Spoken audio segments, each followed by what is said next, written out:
Diving into the rapidly evolving aviation industry, one name that's making waves is Hanwha Aviation. Just a mere 14 months after its birth, the company has made significant strides, acquiring approximately 40 narrow-body engines, a mix of LEAP and GTF models.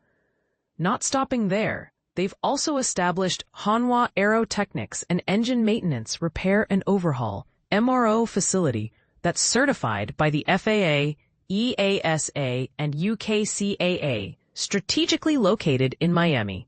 But here's where it gets intriguing. What does the future hold for Hanwha Aviation? To shed light on their upcoming endeavors, Dickon Harris, our editor at Ishka, sat down with Ben Pughe-Morgan, the Chief Investment Officer at Hanwha Aviation. Let's explore together what the next 12 months might look like for this ambitious player in the aviation sector. And this is the part most people miss. While Hanwha Aviation's growth trajectory is impressive, the challenges they face are equally significant. From navigating the competitive landscape to ensuring regulatory compliance, the journey ahead is filled with both opportunities and obstacles.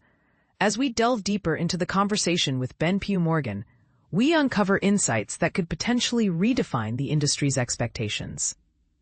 So, dear reader, what are your thoughts on Hanwha Aviation's expansion strategy? Do you believe they have what it takes to become a major player in the global aviation market? Share your opinions in the comments section below.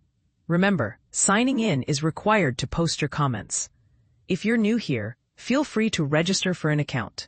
Let's engage in a fruitful discussion and perhaps even challenge the conventional wisdom surrounding Hanwha Aviation's future prospects.